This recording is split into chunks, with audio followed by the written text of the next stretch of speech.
সম্প্রতি আগের ভিডিওতে আলোচনা করছিলাম আমাদের আউটপুট পাওয়ার যে ট্যান্ডেস্টার সেই ট্যান্ডেস্টারগুলো বারবার কাটে কেন। তো আশা করি যারা না দেখছেন অবশ্যই ভিডিওগুলো দেখে আসবেন। তো আজকের বিষয়টি হলো আমাদের অনেকেই অবজেকশন দিয়েছেন যে পাওয়ার সেকশন নিয়ে। তো বন্ধুরা পাওয়ার সেকশন নিয়ে বহুত আপনাদের অভিযোগ আছে, সেই নিয়ে নতুন এই ভিডিওটি আবারও হাজির হলাম। তো পাওয়ার সেকশন নিয়ে আশা করি যে এই ভিডিওগুলো দেখলে তাহলে আপনারা অনেক পাওয়ার সেকশনের ধারণা পেয়ে যাবেন। তো এছাড়াও আমার অন্যান্য ভিডিও দেওয়া আছে পাওয়ার সেকশন নিয়ে, সেগুলো আপনারা দেখে আসবেন। তো আশা করি সবগুলো আলোচনা করব একদম আপনাদের বোঝার ক্ষেত্রে, আর কোনো কিছু গোপন করি না। আর তারপরও যদি আপনাদের সহযোগিতা মনে হয় তাহলে আমাকে যে কোনো সময় ফোন দিতে পারেন। আপনারা জানেন যে এই স্ক্রিনে আমার কিন্তু প্রত্যেকটা কিন্তু আমার সাথে কন্ট্যাক্ট করার যে গণমাধ্যমগুলো আছে, যে সোশ্যাল মিডিয়া, সেগুলো কিন্তু নাম্বার দেওয়া আছে। যে কোনো সময় ফোন দিতে পারেন, যে কোনো আমি ব্যস্ত থাকলেও আপনাদের ফোন ধরার চেষ্টা করি। তো বন্ধুরা আজকের বিষয়টি হলো আমাদের সেই পাওয়ার সেকশন নিয়েই একই সমস্যা।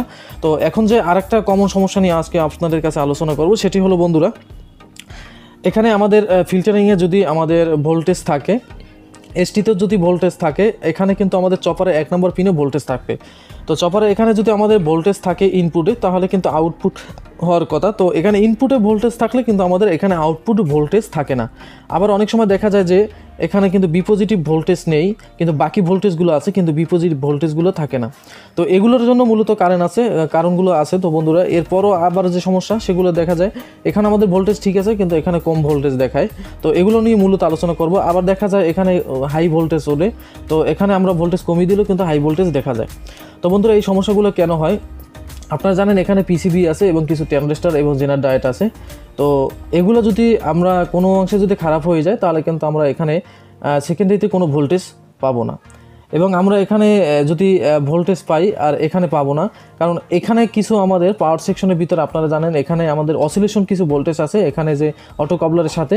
তো এখানে যদি ভোল্টেজ আসে আর এইখানে যদি আমাদের যে পিসিবিতে যদি ভোল্টেজ নাই আসে, তাহলে কিন্তু আমরা সেকেন্ডারিতে কোনো ভোল্টেজ পাবো না। আবার অনেক সময় দেখা যায় পিসিবি থেকে ভোল্টেজ আসে, কিন্তু এখানে আমাদের যে 3টি সেকশন, আমরা সাউন্ড সেকশন, ভার্টিক্যাল সেকশন এবং আপনারা ওই যে আমাদের 5 ভোল্ট 8 ভোল্টের যে ভোল্টেজগুলো সেগুলো পাই, কিন্তু আমাদের বিপরীত ভোল্টেজ পাই না। এটার জন্য সমস্যা হতে পারে বন্ধুরা। এখানে যে একটি ডায়েট আছে, যে এই ডায়েটটি, তো এই ডায়েটটিতে মূলত সমস্যা হয়। তো এই ডায়েটটি যদি সমস্যা হয় তাহলে কিন্তু আমাদের বিপজিটিভ ভোল্টেজ পাবো না। আবার অনেক সময় দেখা যায় যে এখানে আমাদের ফ্লাইব্যাক আছে, ফ্লাইব্যাক কিন্তু ভোল্টেজ বসায়। আবার এখানে কিন্তু আউটপুট ট্যান্ডেস্টার আছে, আউটপুট ট্যান্ডেস্টারটি কিন্তু ভোল্টেজ বসে যায়। তো এই জন্য যেই সমস্যা হোক আপনারা প্রথমে এই যে রেজিস্ট্যান্সটি ওপেন করে নেবেন। ওপেন করলে দেখবেন যে আসলে ভোল্টেজটি আমাদের ঠিক করছে কিনা, তাহলে বুঝে নেবেন দুইটার ভিতরে একটি সমস্যা আছে। তো আবারও বলি, আমরা এই রেজিস্ট্যান্সটি ওপেন করবো। তো অনেকেই আছেন যে ফ্লাইব্যাক চেঞ্জ করেন, আউটপুট ট্যান্ডেস্টার চেঞ্জ করেন, তারপরও কিন্তু আপনারা বুঝেন না। এত কিছু করা লাগে না বন্ধুরা, শুধু রেজিস্ট্যান্সটি ওপেন করলেই কিন্তু আপনারা বুঝবেন। এরপর রেজিস্ট্যান্স ওপেন না করলেও যদি দেখেন একই সমস্যা, তাহলে আপনারা যে কাজটি করতে পারেন সেটা হলো এখানে একটি কেলয় লাগাবেন। তো কেলয় লাগানোর পর আপনারা দেখবেন যে এখানে ভোল্টেজটি আমাদের ঠিক আছে কিনা। যদি দেখেন ঠিক আছে, তাহলে 100% পাওয়ার সেকশনে আমাদের পিসিবিতে সমস্যা, অথবা এখানে জেনার ডায়েট আছে, আউটপুট এখানে কিছু ট্যান্ডেস্টার আছে, এগুলো সমস্যা। আর যদি দেখেন তারপরেও সমস্যা না, তাহলে আমাদের বুঝতে হবে পিসিবিতে কোনো সমস্যা আছে, বা সেকেন্ডারিতে কোনো সমস্যা আছে, বা পাওয়ার সেকশনের মধ্যে এখানে যে পিসিবির যে অসিলেশন ভোল্টেজ সেখানে কোনো সমস্যা আছে। তো বন্ধুরা এগুলো আপনারা দেখে নেবেন। আবার দেখা যায় হাই ভোল্টেজ দেখায়, এখানে কিন্তু আমি আগেই বলছিলাম যে বিপজিটিভের পিছন দিকে এই যে দেখেন 3টি রেজিস্ট্যান্স দেওয়া আছে, এখান থেকে একটি রেজিস্ট্যান্স যদি আমাদের ভ্যালু নষ্ট হয়ে যায় তাহলে কিন্তু এখানে আমাদের হাই ভোল্টেজ দেখাবে। তখন কিন্তু আমরা এই যে ভেরিভোল্ট আছে, তো এটা বাড়ালে কমালেও কিন্তু আমাদের ভোল্টেজ কমে না। এটা কিন্তু অনেকেই বলছিলেন। এই যে দেখেন 3টি রেজিস্ট্যান্স, এটার পাশে 3টি রেজিস্ট্যান্স, একটি যদি ভ্যালু নষ্ট হয়ে যায় তাহলে কিন্তু ভোল্টেজ হাই দেখাবে, সেক্ষেত্রে ভোল্টেজ কিন্তু কমবে না। আর এখানে একটি ট্যান্ডেস্টার রয়েছে বন্ধুরা, তো এই ট্যান্ডেস্টারটি কিন্তু অনেক সময় খারাপ হয়ে যায়। এই ট্যান্ডেস্টারটি যদি খারাপ হয় তাহলে কিন্তু আমাদের সেকেন্ডারিতে সমস্যা দিতে পারে। তো 10, 15 এবং 18, 15 ট্যান্ডেস্টার থাকে, তো এগুলো আপনারা দেখে নেবেন। আর অনেক সময় এগুলো এই যে ভেরিয়েবল যে এই যে রেজিস্ট্যান্সটি, এটা কিন্তু খারাপ হয়ে যায়। তো এটা খারাপ হলেও কিন্তু এই সমস্যাটি আমাদের হয়ে যায়। এরপর আরেকটা সমস্যা, অনেকেই বলছিলেন যে আমাদের এখানে বিপজিটিভ যে ভোল্টেজটি কমে বাড়ে আপ ডাউন করে।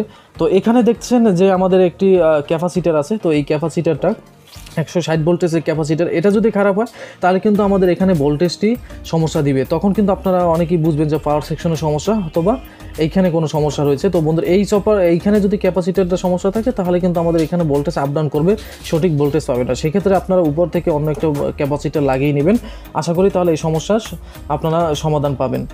আর প্রত্যেকটা আপনারা জানেন প্রত্যেকটা সেকশনেরই আউটপুট ইনপুট ভোল্টেজ এখানে জঙ্গল থেকে যায়। আর এই ভিডিওগুলো প্রতিদিনই আমি পার্ট বাই পার্ট দিতেছি, সেই পার্টগুলো দেখে আসবেন কোনটি আউটপুট ইনপুট, কত নাম্বার পিনে কত ভোল্টেজ এবং কী কাজ, এ নিয়ে আমি পার্ট 1 থেকে 6 পর্যন্ত আলোচনা করছিলাম, ডিসক্রিপশনে লিঙ্ক দেওয়া আছে, সেগুলো দেখে আসবেন বন্ধুরা। আর যারা কম্পিউটার সার্ভিসিংয়ের কাজ শিখতে চান, এই চ্যানেলের নিচে একটি নতুন চ্যানেল আছে, তো সেখানে ভিজিট করে যাবেন। এই সর্বপ্রথম কোনো বাংলাদেশি মেয়েরা সেখানে কম্পিউটার বিভিন্ন ধরনের হার্ডওয়্যার টিপস দেয়, তো সেগুলো আপনারা দেখে আসবেন। তাহলে কম্পিউটার যারা কাজ শিখতে চান তারা অবশ্যই কাজ শিখতে পারবেন। তো এর পাশাপাশি এখানে যে পিসিবি আছে, পিসিবি কীভাবে মাপতে হয় সেগুলো আমি দেখিয়েছিলাম, ওগুলো আপনারা দেখে আসবেন।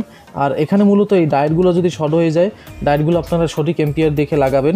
আবার অনেক সময় কিন্তু এখানে কিছু ভোল্টেজ আছে, যেমন ধরেন আমাদের 27 ভোল্ট, এখানে কিন্তু আমাদের ভার্টিক্যাল আইসিতে যায়।